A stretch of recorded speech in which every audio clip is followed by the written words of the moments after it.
Well, I've got lots of questions for you guys, but I also want to establish that this is a group conversation. Does anyone have any comments or questions that they're ready to chime in with? Yes? Okay. Yeah, sure. I have kind of a loud voice. I have a quick question. I'm Evie, also an organizer here at Earth Day. And one thing that Brigid mentioned was that it's taboo to say environmentalism now. And I'm one of the millennials. Climate change, environmentalists, you just don't say that. But that's in the legislation.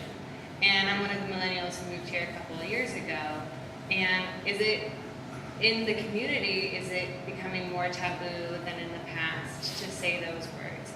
And not just in Austin, but all over Texas. Is it growing more conservative in the community, not just in the state level, the government level, politics? Well, I just say at the state level, politically, I think it's probably, pretty conservative in that regard, but I'd be curious about your experience as a millennial, just in conversations with people. Do you find people are turned off if you say you're an environmentalist? It was very easy for me in Austin to surround myself with other environmentalists. And look, I mean, I work at Earth Day. It was very easy to find people. But, I grew up in Kansas City, and I know what the environment is like there, and people are not concerned about the environment. But here in Texas, there are a lot more pressures for people to be concerned about the environment. And I was wondering if there was a community change in terms of being able to say the word environmentalist and climate change, rather than just at a political level. I do think that the climate change stuff is as near a taboo as you can get. I mean, I literally talk about it as extreme weather. I don't even use the term climate change anymore when I'm talking to those people. Because I just find it, like, if you say climate change, they think it's your religious belief or something strange. And if they don't agree with your belief, then they don't listen to you. So I really do try and find a way to talk to people where they're at, and most people are somewhat concerned about how much more violent the weather's gotten. But I'd love to hear from Senator Hager. He knows so much about the legislature and what's been happening. I think y'all are all right on track. It's a very interesting paradigm about what to say and how it's received. You're exactly right. When you go into a conservative Republican's office and you talk about the Clean Power Plan or carbon or something, you've ended the conversation as far as trying to get anything done. They don't want to hear that. It's political. And that's so not the word choice shuts it down? It does. It does. But if you're talking about increasing Texas tax bases and bringing jobs and a new clean energy economy to Texas, they're all ears. Right. So it's the words that you use that are very important. And also, I will say, this is what I used to tell folks back in the day. 30 years ago in Texas, if you were an environmentalist, you were a communist. And you could not get elected to public office. Bill Lynch's photo was on the front of American Statesman as the most hated man in Texas or something. Anyone remember that? Well, today, however, if you're not concerned about the environment, you're a goober, and you can't get elected to public office. I will tell you that. Even for Republicans. If you went to Waco, Texas today and you said, we need more smog-producing coal plants in our county, you wouldn't stand a chance. So it's how you say it. But soccer moms want their kids to play in clean, healthy air. They get it. But it's just how you say it. Sure. So I'd like to take a slightly different perspective on that. And so in Austin, I think you have a lot of support for environmental issues, and so that's not your problem. You actually get a lot of people out to sign petitions. You can get people to go to rallies. You can get people to join organizations and volunteer. But we still sometimes see those issues within Austin as siloed. And for instance, we don't always think about things like human rights as an environmental issue. These things are extremely broad. Let's think about things like, somebody told me the other day, well, I'm not as big on the the affordable housing activism because it's not an environmental issue. Affordable housing absolutely is an environmental issue. You think about, if we don't have the available affordable housing within the city, that's going to contribute to sprawl, which is going to contribute to further than that, it's actually going to cause the problems that we've already seen since 1997 in our smart growth plan, without having the foresight to think about putting in protection, property tax protections and rent protections for marginalized populations. You're just going to push those populations out further and further into Del Valley and Maynard. Counties. That are now distributed. Bastrop and Holden. That's exactly right. And we can talk about, several other, it's not just affordable housing, we can talk about several different issues that, health is an environmental issue. And so talking about these things and how they connect and making it a much broader issue also allows you to build a broader coalition of support. So I guess one of the things I would say is every time you talk about environmental issue, think about how it affects different segments of the population and who you can bring on board to support issues.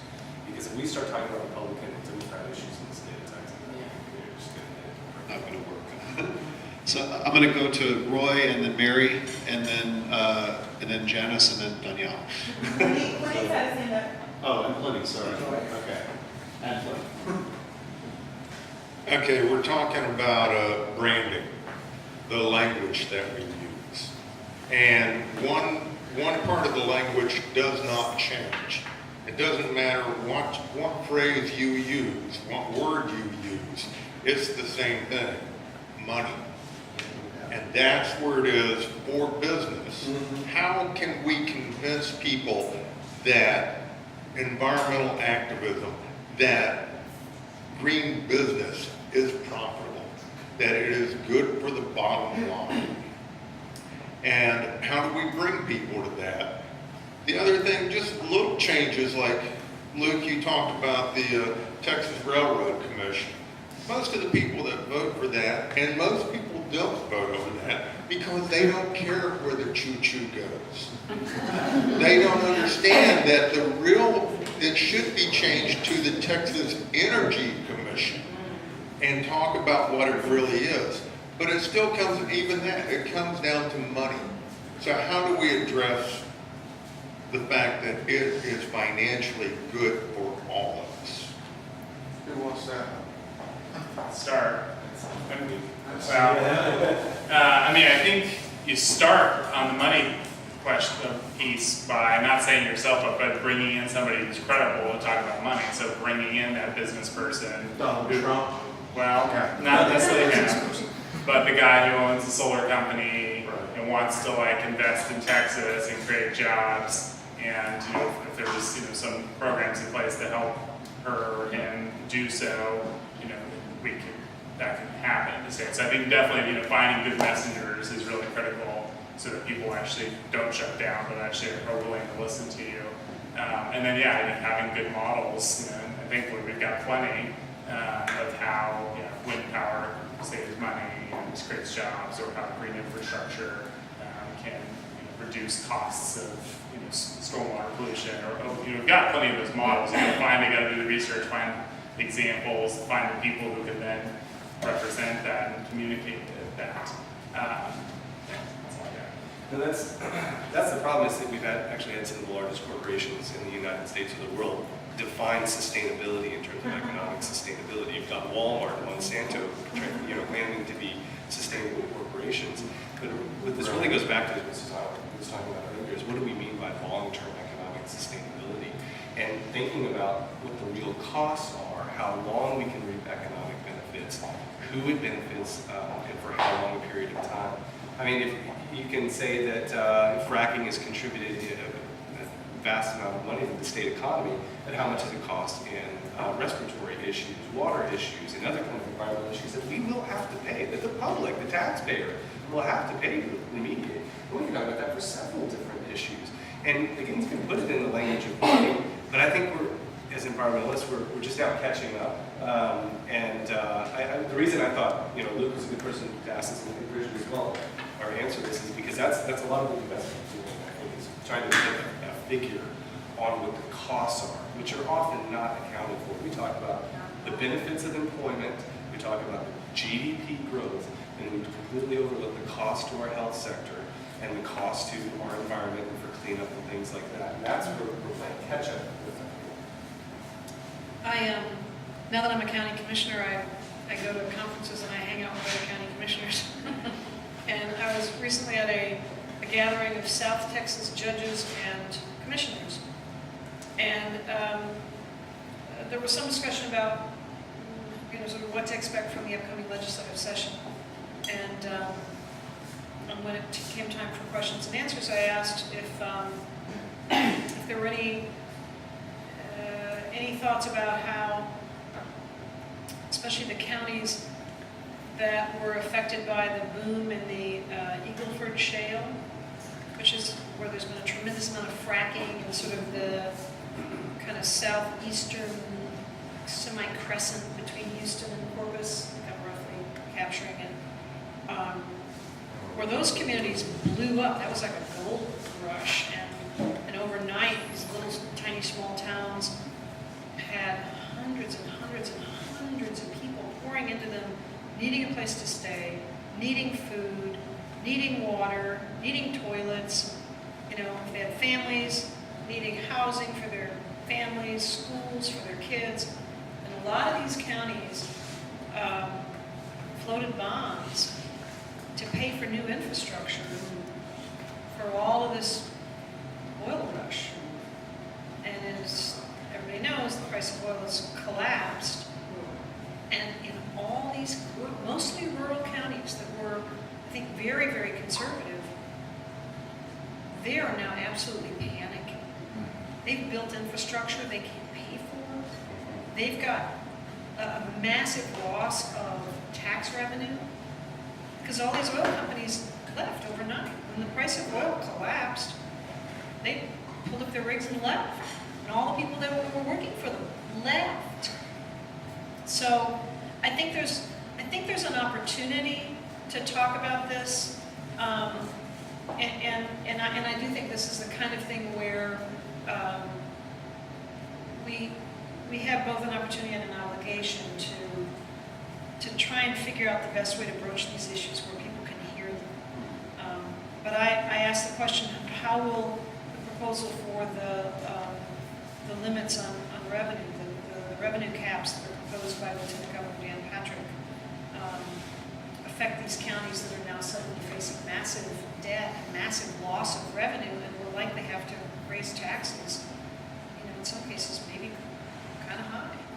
And across the room, people are like, it was really interesting to hear the reaction. So I think there's an absolute need for us to look at the external costs of so many of the particularly extractive activities that have kind of dominated the history of Texas, and understand what that's doing to communities and what that's doing to our tax base. I don't know that we'll get there. I don't know if we'll have that kind of conversation, particularly at the legislature, but I think we need to, and I think there's an opportunity. I don't want to make you guys feel like there's a ladder that you have to follow. That wasn't the intention here. So I'm going to go ahead and hand it to Mary now. I just want to say I was really excited one time to go to a city council meeting, and it was about the urban farms. So we know that a lot of folks weren't excited about urban farms because of what had been done in the past with moving Latinos to the east side and making it commercial zones once they moved there. And a lot of history with the abuse of zoning on the east side. So some of the residents there were very much against the urban farming, and especially like the food forest. And so it was a heated debate. I ended up staying there late. I almost left in depression, like, I'm just going to leave now. I thought this was like an awesome thing, but actually there's a lot of negativity to this, and I'm going to go home and watch a TV show or something. And I stayed just late enough to see Laura Morrison appeal to both groups and make a negotiatory offer.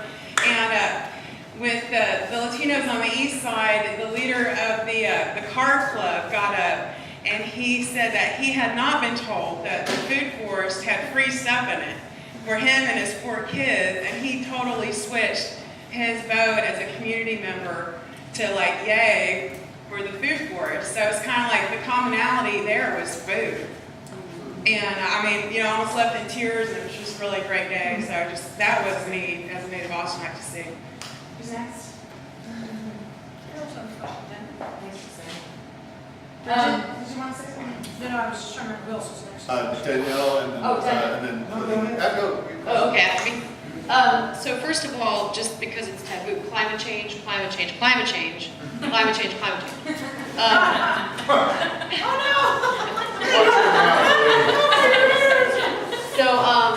But there's two thoughts or things I'm thinking about here, and then I have a question. So I've been, because I'm particularly interested in climate change and impacting that from a citizens engagement perspective. And I've been asking questions to a lot of people, and one of the sort of scuttlebutt things I've been hearing is that there's these retired oil people that are starting to have regrets, that want to fund climate change projects, that because they are concerned about the impact of what they've done. You got that list? Not yet, but I'm working on it. Now that they've made their money. No, seriously. And then, Exactly. yeah, well, I mean, but this is from, someone that I know is really well funded, that's supporting, an organization that I'm associated with that has talked about the friends that she has in this group of people, and I was like, wow, that's fascinating, right? So that's one like piece of information. And then the other thing is, I remember being at South by Southwest Eco and listening to Mayor Dale Ross of Georgetown, talking about why they went 100% renewable. And it was so great because he had this green tie and his little, his button was popping out. And he was talking about why they went renewable. And he said, we just decided to set national politics aside and do what was right for the local citizens. Good. And I thought of it, and it keeps coming back to me, that statement, because to me that's a real shift in thinking. That it's just radical. And I know, Josh, that you were very instrumental in having that happen, and I just am interested in what was the source of that shift in thinking? Why? I mean, when you talk about impacts of climate change and it gets real for people and local, you can't really, it's not political anymore. It's unilateral, right? But that was an economic decision largely, right? I'm just really interested in what would happen, say something like that. So and it's not just you, anybody that wants to answer the question, but starting with you. Well, just very briefly, I always get way too much credit for that. That was a bandwagon that I jumped on as soon as I arrived at Southwestern. It was something that actually it had been initiated at Southwestern before it was taken on by Georgetown. Southwestern became 100% renewable. And so it was largely the students that made that happen, working early on with the city of Georgetown, saying, oh, we have an incredible activist group on campus. Working with the city of Georgetown and saying, and the city of Georgetown, looking back and saying, all right, let's see, we've got use y'all as a test case study, and we'll see how it works out. And Dale was very open-minded. Jim Briggs, Chris Foster, these people looked at these issues and went, you know what? Maybe we can put aside national politics and talk about those issues that are at the municipal level. And I think we're going to see an increasing amount of cooperation at the municipal level for a couple different reasons. One, people see, entrenchment in Washington and nothing going forward there, so they're going to look for the scale where they can actually make progress. Two, I know where Dale Ross gets his coffee. And if I want to go bug him and be like, hey, I don't like what you did or something like that, I can find him. Even in a city of Austin that has grown rapidly, you can still access your political leaders. We have this sort of hangover from the 1970s, I shouldn't say hangover, leftover cultural value, where we still say, it still kind of feels like a small town, even though we're not. And so you can still reach out to those folks and get their ear from time to time. And so that's actually where you can make some of those influences. And one of the things I did want to say tonight that sort of ties into that, whether we're talking about things like urban farming, or whether we're talking about affordable housing, or whether we're talking about, I'll give an example here in a second. It's really important to talk to all of the members of the community that's affecting. Urban farm ordinance, it sounds like a really great deal, but what if you leave out a specific part of the population that isn't being impacted by that? You got to bring them in and get their perspective before you put it forward. And probably the best example is that we had this great smart growth initiative in 1997 that was pushed forward. So many wonderful ideas that came out of it. Going back to a lot of the work that Bill Bunch and Daryl Slusher and Brigid worked on with SOS, saying we needed to protect the western lands of Austin and protect the Edwards Aquifer, which we did. We needed to create more density development in the city of Austin to reduce sprawl, which we absolutely need to do. But what we really didn't plan for was the fact that the neighborhoods that would absorb so much of the growth were the areas of Central East Austin, those neighborhoods of Austin. We didn't put the proper protections in place. And at the same place, at the same time, you had people from PODER working, to clean up those neighborhoods. And we talked about this beforehand, almost like preparing it for gentrification because you had to make this decision. And I'll use your words better. You had to decide between economic racism and environmental racism, at least in the area. But now we're seeing this huge irony where we cleaned up East Austin, and the populations that were most affected by that were being pushed out to other parts of Austin, or in places like Del Valley and Buda, where there are environmental issues there. We have water quality issues in Del Valley. We have noise pollution in Del Valley. We have air quality issues in those areas. And so we just keep pushing the marginalized populations further and further out because we didn't think about these issues early on as not just environmental issues, but economic issues, social and cultural issues, and all of that. And so bringing all those people to the table absolutely fundamental before you pass a policy and not after.